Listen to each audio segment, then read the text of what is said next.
Bom, boa tarde. Eu quero novamente agradecer, né,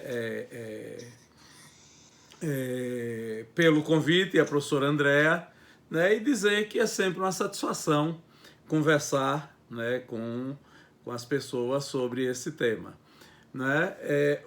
A conversa sobre metodologia e pesquisa educacional, eu queria iniciar, né, contando que frequentemente eu sou procurado por alunos que estão em iniciação científica, que estão em mestrado, que estão em algum curso de especialização, que estão fazendo doutorado e normalmente me trazem algumas perguntas. Ao longo de todos esses anos eu fui anotando que tipo de pergunta eu recebo nesse tipo de situação. E percebi que há 4 perguntas que são recorrentes de quem inicia uma pesquisa, seja de doutorado, de mestrado, de especialização ou mesmo um trabalho de iniciação científica. E mesmo quando a pessoa chega no doutorado, que já fez o percurso todo, é recorrente voltar com as mesmas perguntas. Me perguntam com frequência: qual é o método que você adota?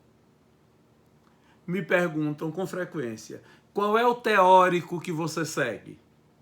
Me perguntam com frequência: qual é a corrente filosófica que você acompanha?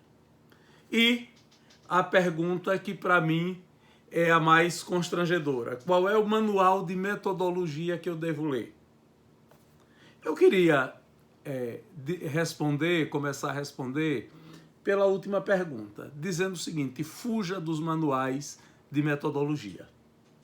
Manual de metodologia, na minha leitura, não é efetivamente a leitura que a gente deve fazer para entender o que é método. Manual de metodologia não que eles não sejam importantes. Eles são trabalhos de referência que nos apontam caminhos de organização da pesquisa. Mas só. Tem limites, são limitados. Né? Eu penso que mais importante do que responder qual é o método, qual é o manual, qual é o teórico, qual é a filosofia, a gente deve, né, compreender quais são os fundamentos do estudo que a gente está fazendo, quais são os fundamentos do estudo que a gente pretende fazer. Veja, pesquisar educação é compreender, né, fundamentos, e para nós que somos profissionais da pesquisa educacional, na maior parte das vezes, fundamentos que são os fundamentos da pedagogia. Educação diz respeito a práticas sociais de uma amplitude muito grande.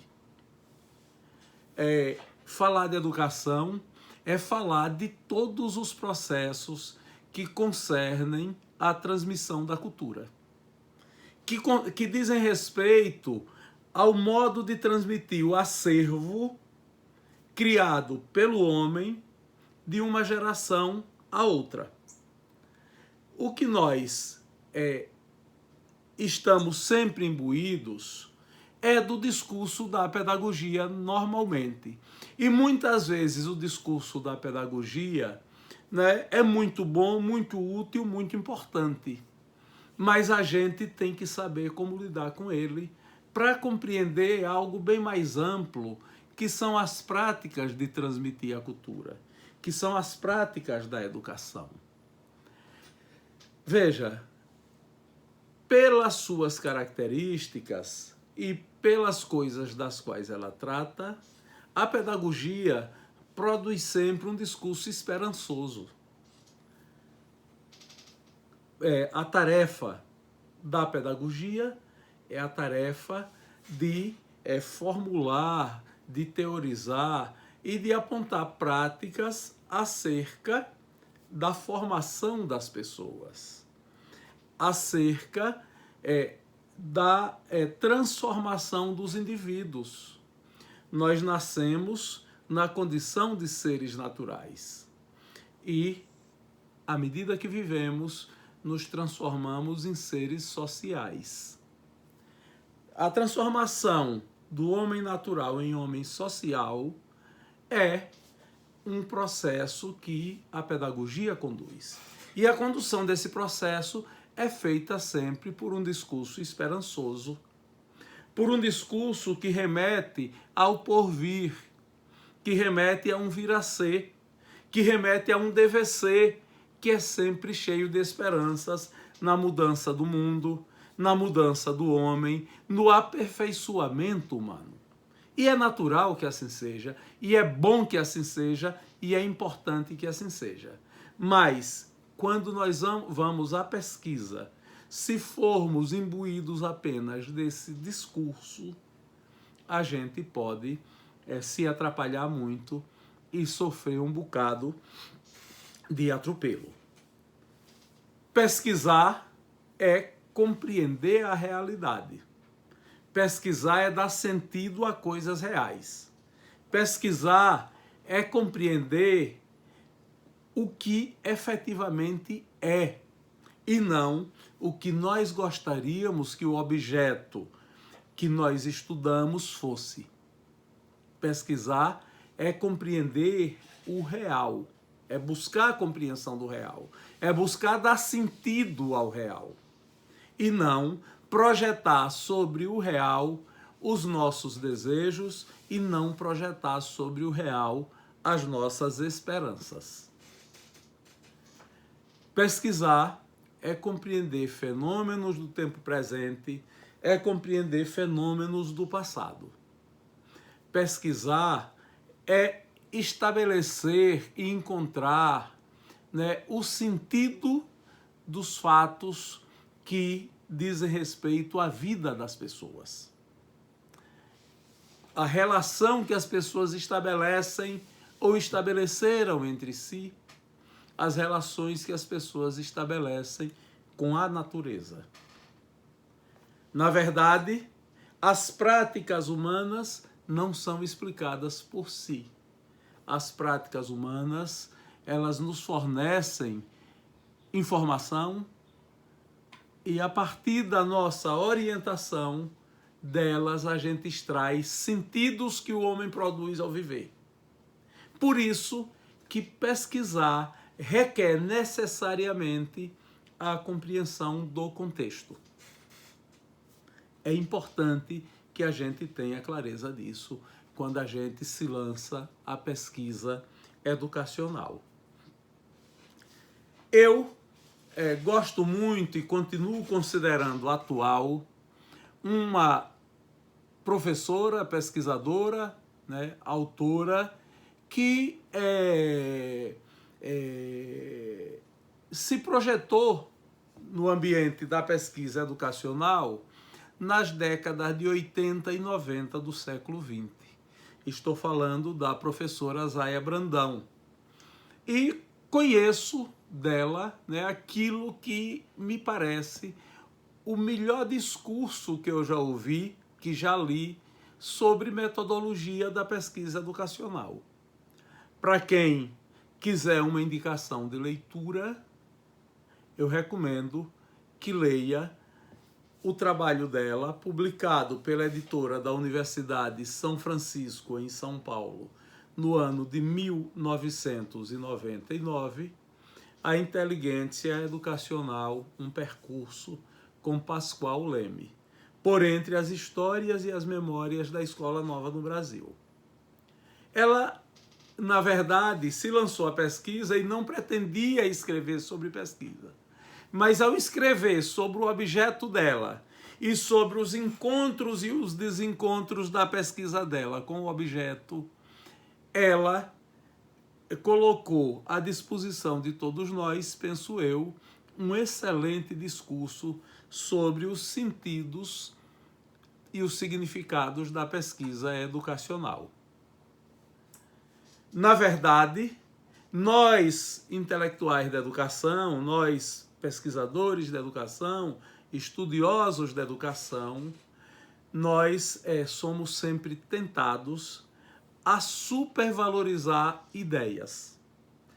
Nós muitas vezes, ao supervalorizar as ideias, incorremos em algum grau de subestimação da realidade.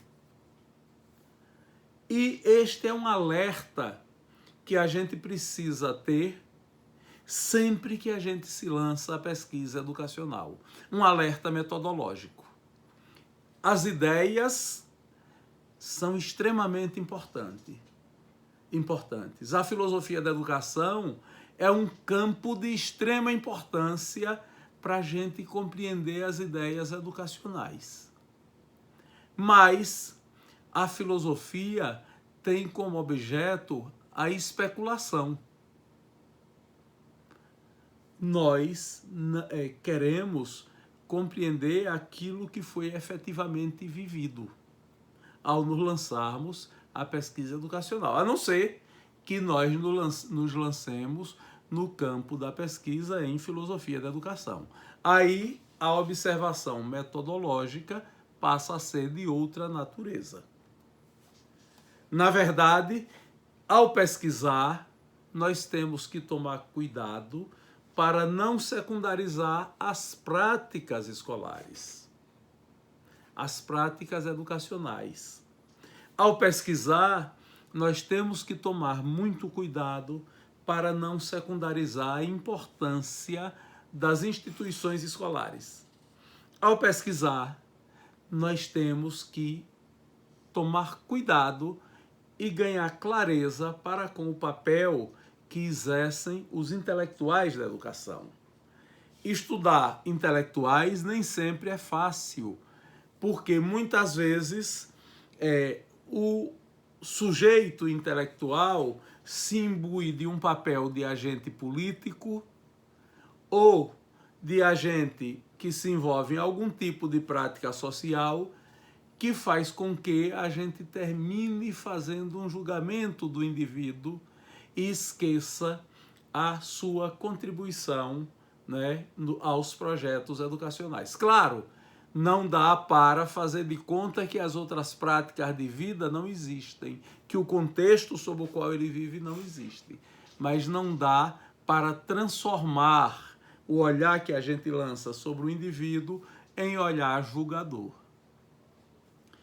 É importante que nós estejamos cientes, alertas e tenhamos clareza de que deveremos o tempo todo nos preocupar com aquilo que a gente costuma chamar de cultura escolar.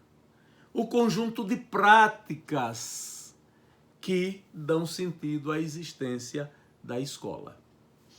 É importante que a gente estabeleça prioridades, mas não perca a perspectiva do real a partir do estabelecimento de prioridades.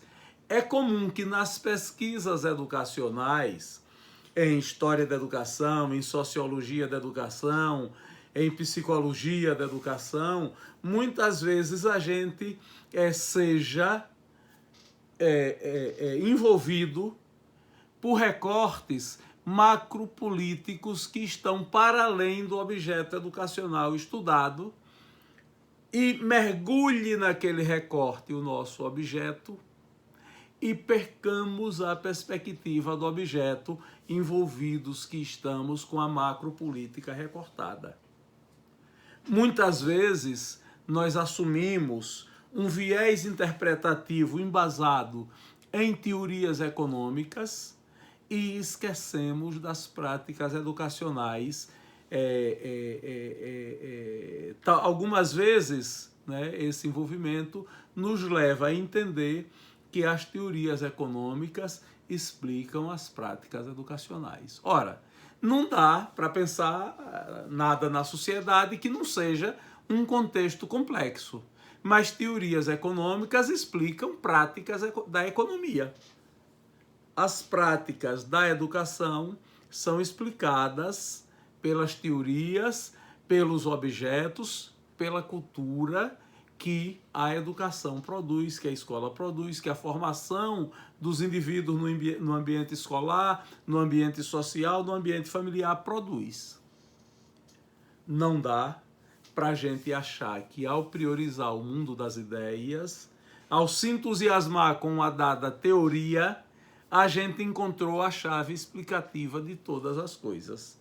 E que aquela teoria, aquelas ideias vão nos permitir explicar todo e qualquer fenômeno educacional em todo e qualquer tempo da vida dos homens. Não é e não pode e não deve ser assim. Ao pensar a metodologia científica na pesquisa educacional, eu estou pensando em procedimentos que são necessários à produção do conhecimento. É nisso que eu estou pensando. E para produzir conhecimento, eu preciso saber como apanhar as teorias explicativas que estão à minha disposição e que são necessárias à produção do conhecimento e que são necessárias metodologicamente à pesquisa. Ora, na verdade, as teorias servem para fundamentar o conhecimento científico, mas elas não podem ser apanhadas de modo absoluto. Eu necessito flexibilizá-las e pensar numa dada teoria o que é útil ao objeto que eu estudo e à pesquisa que eu conduzo e aquilo que pode não contribuir para os meus objetivos. Teorias não são verdades absolutas e não são imutáveis. É fundamental que eu conheça e tenha domínio das teorias.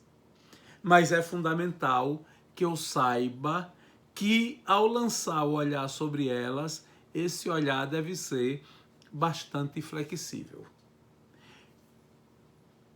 Ao invés de me preocupar com manuais de metodologia, ao invés de me preocupar com o autor que eu sigo, eu recomendo sempre aos que me procuram que retornem aos clássicos, que procurem conhecer os autores clássicos. Os clássicos da educação, os clássicos da pedagogia, os clássicos de áreas do conhecimento que nos são conexas e que nós precisamos conhecer para poder trabalhar, os clássicos da ciência política, os clássicos da sociologia, os clássicos da filosofia, os clássicos da economia. Eu vou precisar de todos eles para compreender o objeto educativo. É necessário retornar aos clássicos, mesmo aqueles que a gente já visitou. E quem retorna a qualquer leitura, tenham certeza, nunca volta ao mesmo lugar onde já esteve. Vai ler com um olhar diferente e vai ter um novo contato com um velho conhecido que se apresentará sempre como novo. Pesquisar educação é estar o tempo todo procurando entender que tipo de relação existe entre teoria e empiria. Entre os fundamentos teóricos que eu apanho para dar sentido ao objeto que eu pesquiso e a base empírica que está à minha disposição. A não ser que você esteja, reafirmo, pesquisando uma teoria do ponto de vista filosófico, você não terá necessidade de uma base empírica. Mas, se você estiver trabalhando com psicologia da educação, com biologia educacional, com estatística educacional, com história da educação, com sociologia da educação, com política educacional, ou com a pedagogia pura e simplesmente, você precisará de uma base empírica para conformar o seu trabalho. Por isso é fundamental que ao pesquisar eu tenha o maior respeito com as áreas especializadas que se põem à pesquisa, que se põem à minha disposição como pesquisador, que se põem para o meu objeto de pesquisa. É necessário que eu, como pesquisador, saiba como me postar diante da teoria e saiba que relação eu estabeleço com a teoria pela qual eu opto para com os teóricos com os quais eu trabalho. É necessário que eu ponha os fundamentos da minha teoria vis-à-vis aos dados empíricos que a realidade me apresenta.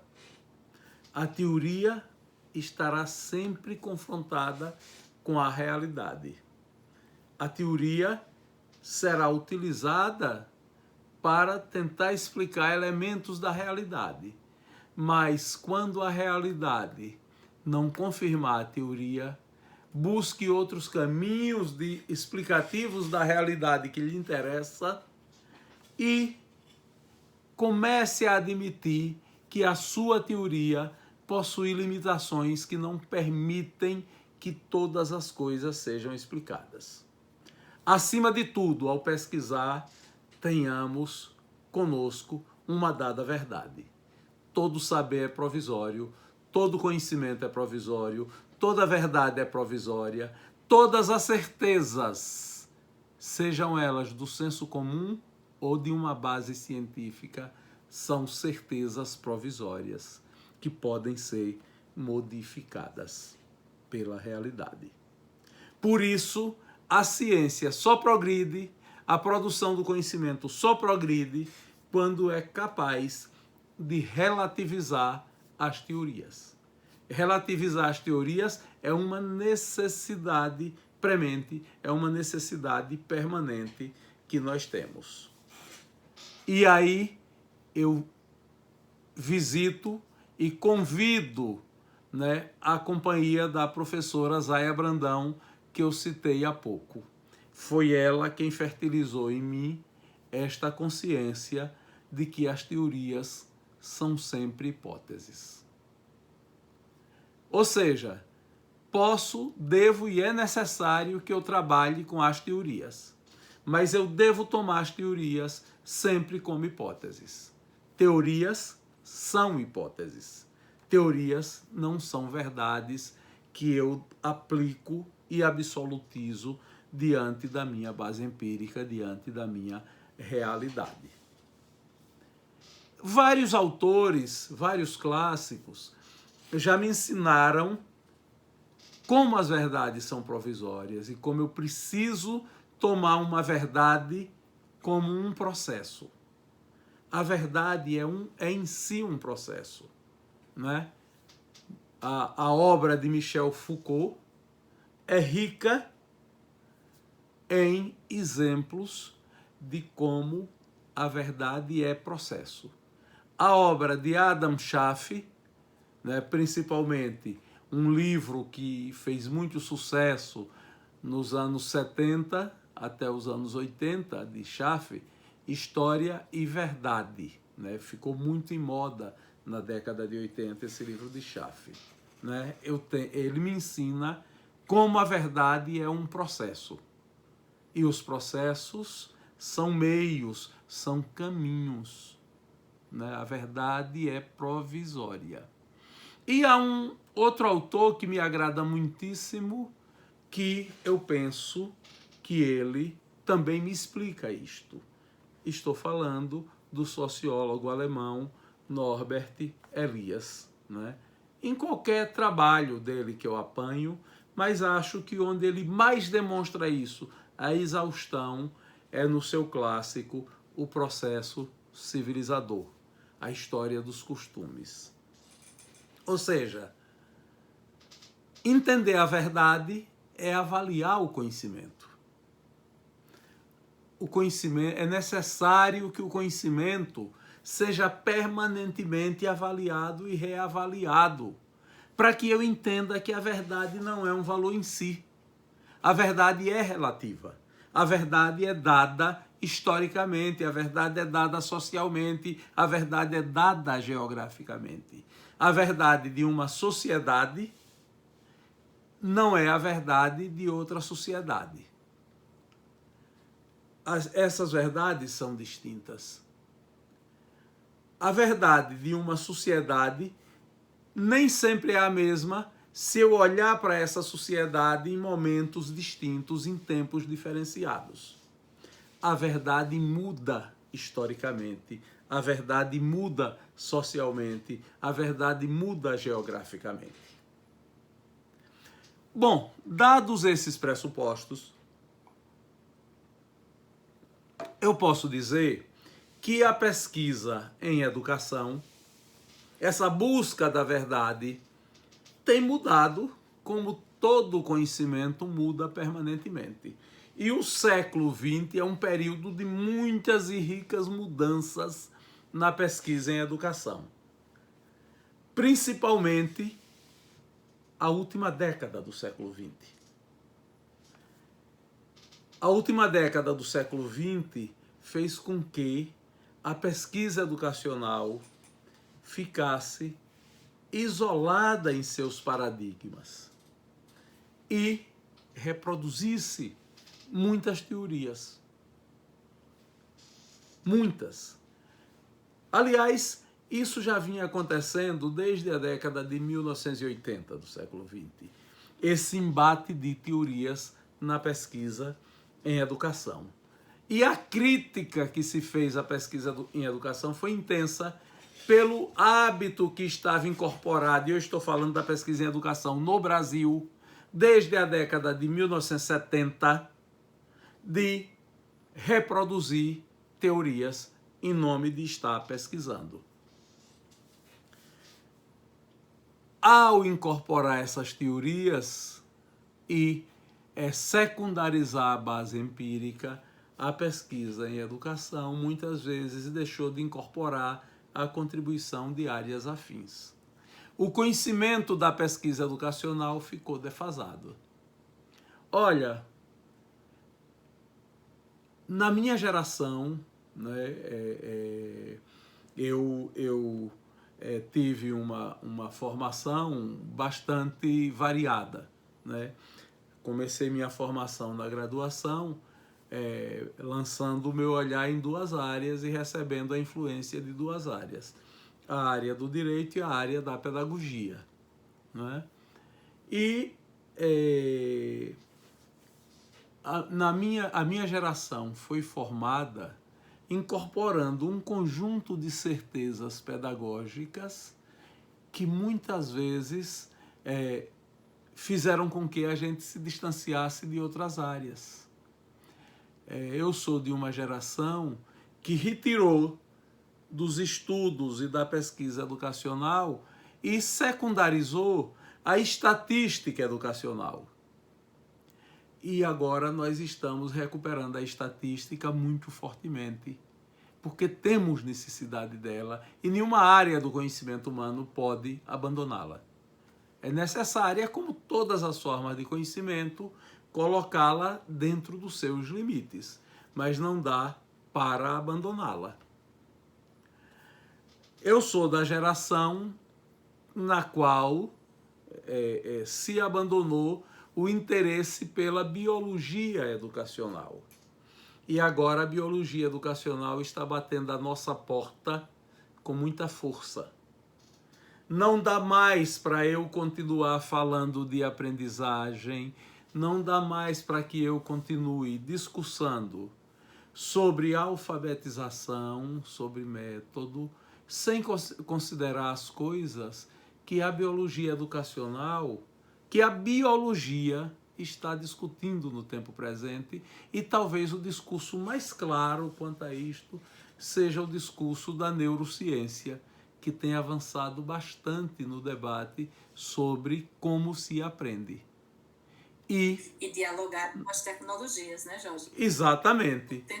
E nós, todo. o tempo inteiro, e nós profissionais de educação continuamos, né, muitas vezes repetindo teorias oitocentistas, setecentistas, né, e de costas para esse avanço do conhecimento, assumindo um conhecimento que precisa ser atualizado, não é? Não é que o conhecimento que a gente advoga seja ruim, é que a contribuição de outras áreas que a gente precisa aprender a incorporar e lançar o nosso olhar sobre elas, não é?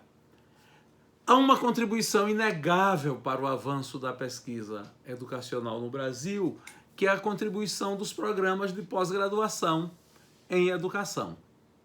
Os programas de pós-graduação em educação, a partir do início da década de 1970, incrementaram muito a pesquisa educacional no Brasil.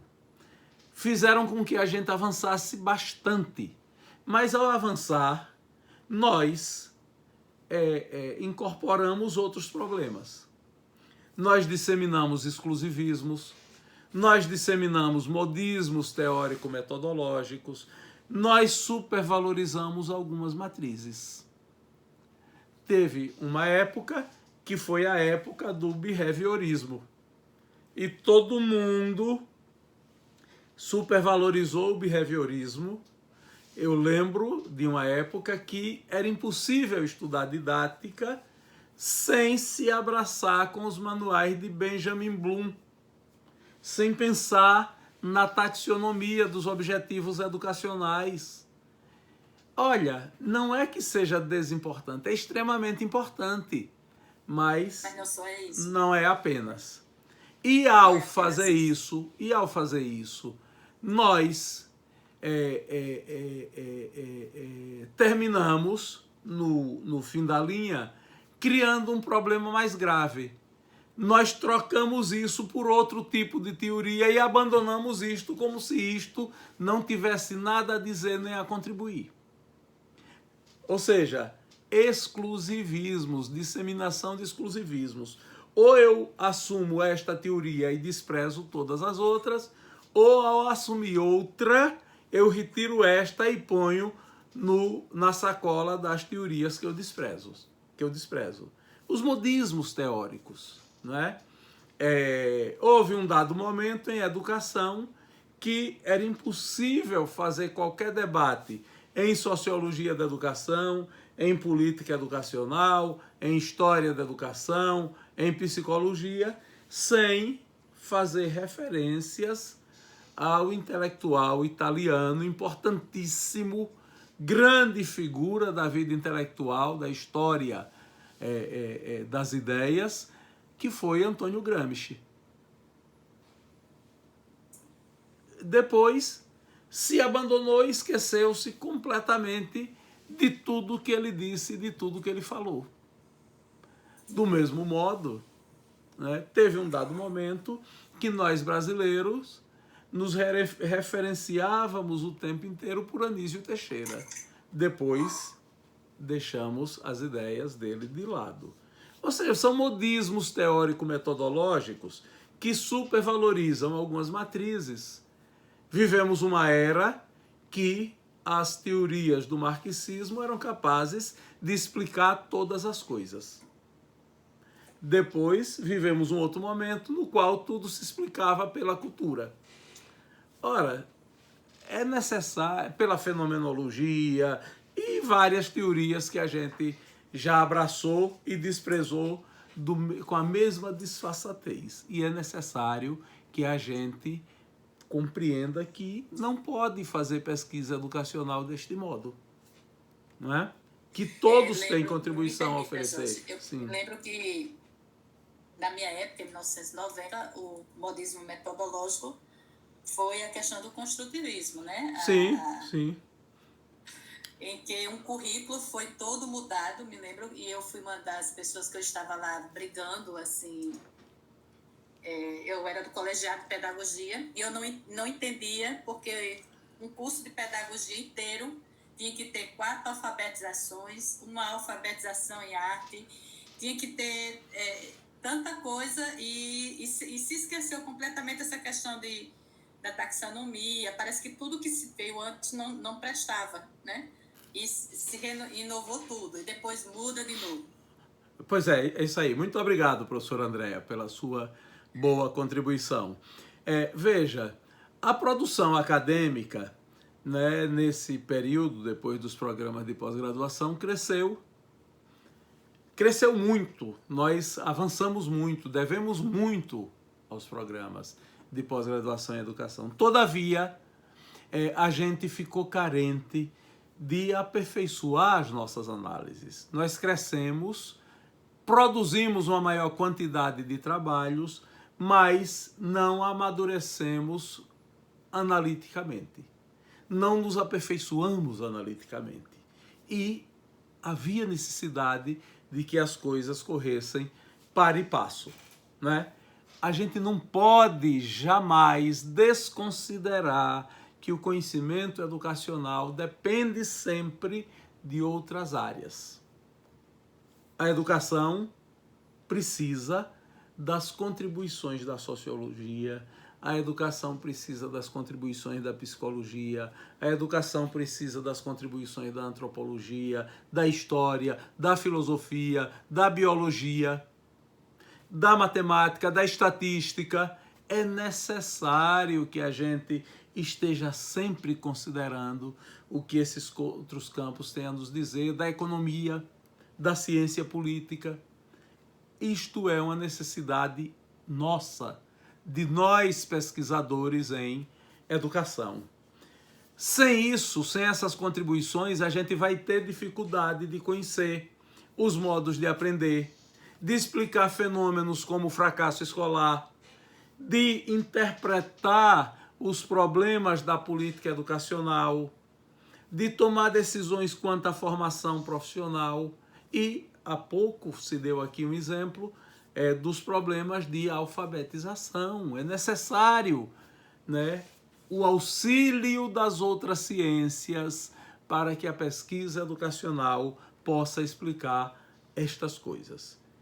Ou seja, eu estou dizendo, para avançar, nós do campo da educação ainda vamos ter que superar alguns problemas existentes que nos remetem à baixa tradição científica, que nos remetem a dúvidas quanto à tradição científica da qual nós somos portadores e que nos fazem pensar e refletir muito acerca de quais são os nossos clássicos como intelectuais da educação que nós somos.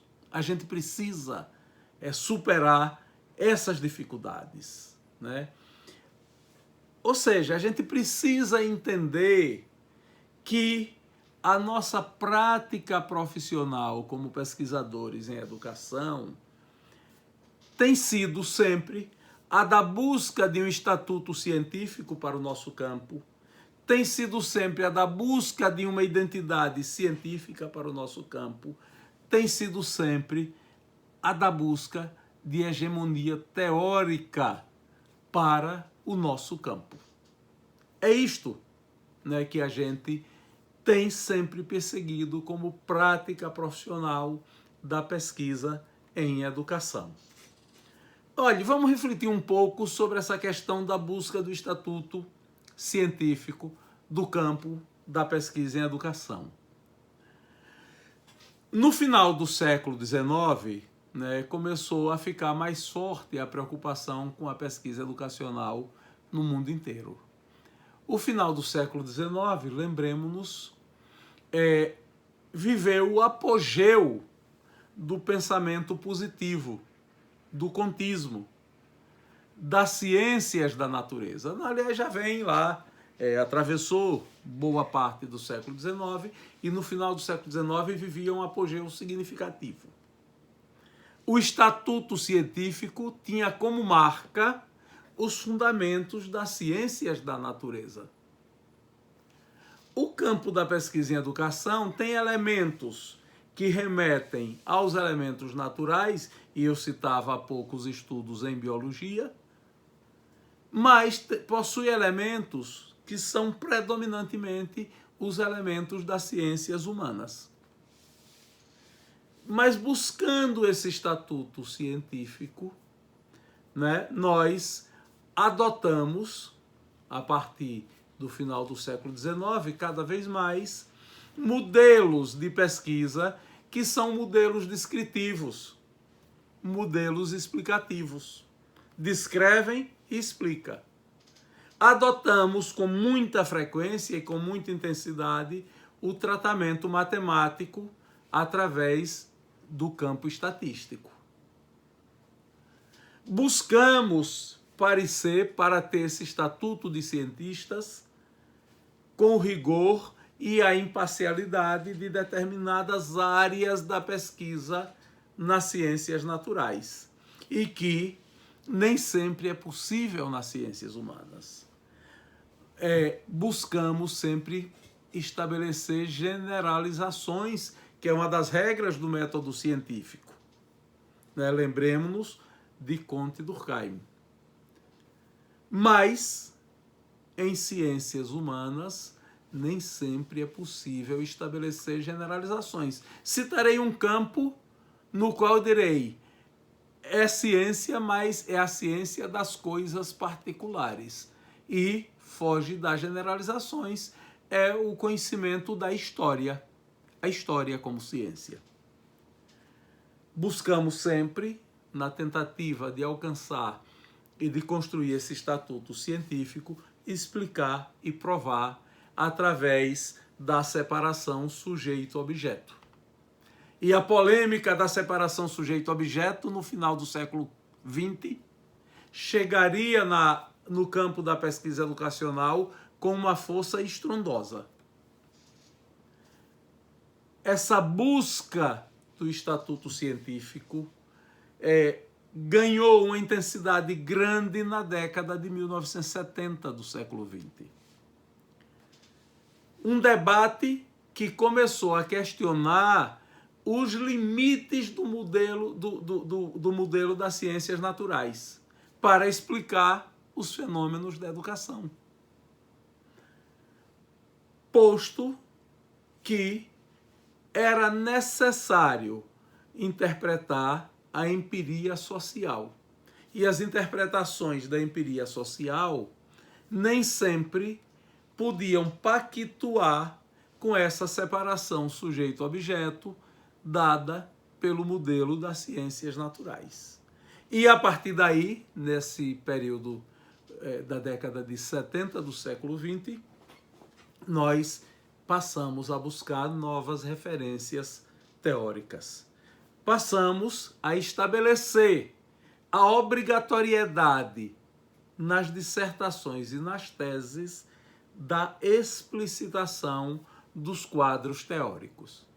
E entramos numa espiral de pesquisa que, sob a minha ótica, e comungando com as ideias da doutora Zaya Brandão, foram produzindo alguns elementos explicativos do conhecimento científico na pesquisa em educação, um tanto quanto fora de foco, digamos assim. Ou seja, em boa parte dos trabalhos desse período, da década de 70, você passa uma leitura longa, faz uma leitura longa de 200 páginas, de 150 páginas, 200, 300, 400 páginas, só com o pesquisador tentando explicar o seu quadro teórico, a excelência da teoria que ele adotou, e normalmente fazendo isso a partir de recortes e citações de textos já existentes, sem que lhe acrescente absolutamente nada de novo. E que não precisava você ler aquele trabalho para conhecer. Era só ir no original e ler a teoria que conheceria. Mas os modelos de quadro teórico dominaram a pesquisa educacional nos anos 70 do século XX. Uma outra questão que eu coloquei aqui, que eu pus aqui, que eu postei aqui, foi a da busca da identidade científica.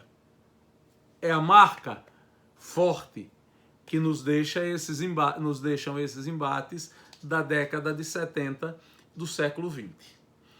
cada vez mais a consciência adquirida da impossibilidade da neutralidade científica.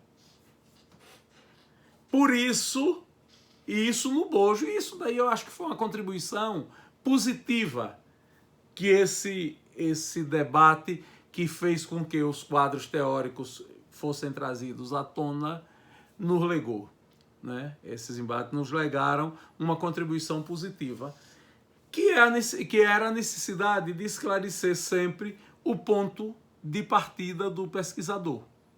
Ou seja, o pesquisador passou cada vez mais a se sentir obrigado a explicar, a esclarecer de onde é que o seu olhar sobre a teoria partia, de qual teoria ele se vestia para levantar o empírico, com qual teoria ele viabilizava a leitura do real, não é?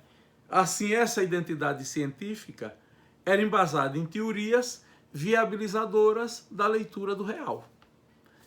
Por isso, essa supervalorização das referências teóricas, por isso toda essa importância dos chamados quadros teóricos. E isso cria, ao longo desse período, uma ampliação descomunal do debate epistemológico, que termina por embaçar quase que absolutamente a tradição positivista da produção do conhecimento. Alguém poderia me perguntar, mas há pouco você fez uma crítica ao positivismo? Fiz. Mas veja, o positivismo tem contribuições extremamente importantes, que nós não podemos olvidar, não podemos deixar de lado. E é necessário que nós apanhemos essas contribuições do pensamento positivo para produzir conhecimento, para pesquisar. Sem fazer, como há pouco eu citava, a substituição de uma teoria por outra. Elas podem conviver. É necessário que convivam. Nessa busca por identidade científica, a década de 80 do século XX começou com uma prioridade tão grande que se dava aos quadros teóricos, que eles antecediam a análise documental, que eles antecediam qualquer trabalho de campo, que eles antecediam qualquer levantamento de dados. Ou seja, antes de conhecer em si, antes de fazer qualquer estudo exploratório do objeto que eu pretendo pesquisar, que eu pretendo conhecer, eu já dizia, já afirmava, já assumia que a teoria que explica aquele objeto é a minha teoria X. E se essa teoria não servisse para explicar aquele objeto? Se essa teoria não fosse adequada? Mas a prioridade dos quadros teóricos era tamanha que essa era a primeira definição que eu tomava na pesquisa. Antes de fazer qualquer estudo exploratório do objeto, eu definia e me aprofundava no quadro teórico. Claro, o resultado final disso era o empobrecimento da teoria. Tamanhas as flexões que eu necessitava fazer para continuar afirmando a importância e a força da teoria que eu adotava. E queria discutir, por último, já falei um bocado, já falei demais, trocar ideias sobre a busca da hegemonia teórica, que é outra característica do debate a partir da década de 80 e que, penso eu, agora ainda continua presente. A partir da década de 80, estava claro para todos, e isso foi resultado do excelente trabalho dos programas de pós-graduação, que a pesquisa em educação é mesmo prática científica. O status de pesquisador em educação passou a conceder um capital simbólico significativo, como usando aqui a ideia de capital simbólico tal como aplicada por Pierre Bourdieu. O status de pesquisador em educação passou a dar acesso às agências de pesquisa.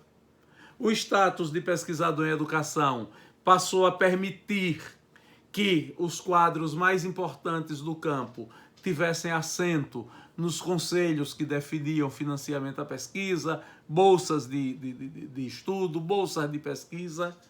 Ou seja, era um capital simbólico da maior, comitês científicos, conselhos editoriais para definir a publicação de revistas e livros.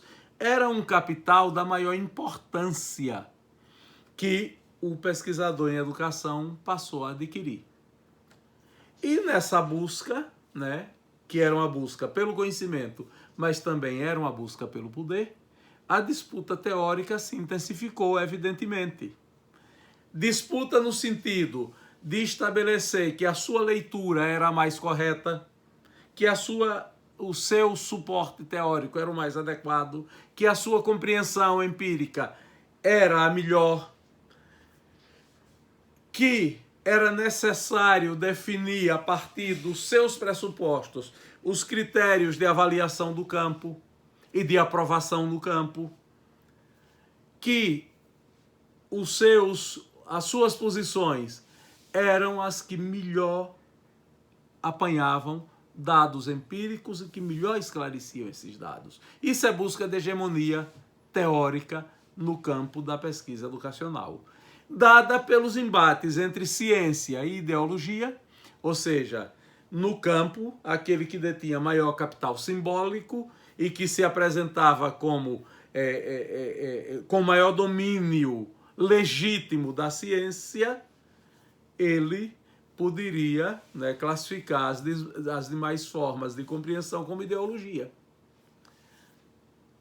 O embate entre conhecimento e interesse, entre conhecimento desinteressado e conhecimento interessado, poder, capital simbólico, etc., entre as posições ortodoxas versus as posições heterodoxas, porque aí começou a se discutir da necessidade de flexibilizar as teorias, né, de ser heterodoxo na compreensão das teorias e dos objetos de estudo, e um outro grupo a advogar que as teorias deveriam ser usadas ortodoxamente. Na verdade, nos cabe perguntar: a teoria explica o real? Olhe, retomo lá aquela afirmação inicial: teoria é hipótese. A verdade é provisória. Seja qual for a teoria, os seus pressupostos, os seus fundamentos, as suas afirmações, só podemos considerar como verdadeiras enquanto a realidade afirmá-las. Quando a realidade infirmar, está na hora de eu entender a precariedade daqueles saberes. Né? O embate do conhecimento versus o interesse, da ortodoxia versus a heterodoxia. E chegamos, enfim, a esse momento que estamos vivendo desde o início do século XXI, que eu compreendo que continuamos a manter o mesmo embate, numa era na qual começamos a admitir a convivência das várias teorias, mas sempre vamos substituindo uma teoria como a outra e em muitas situações ainda tomando a teoria como verdade.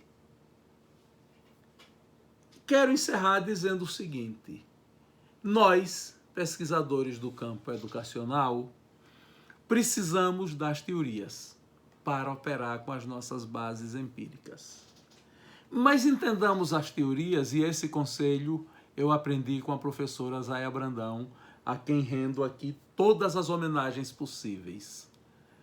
As teorias, nós devemos compreendê-las como amigos que nos acompanham, como amigos com os quais nós nos aconselhamos.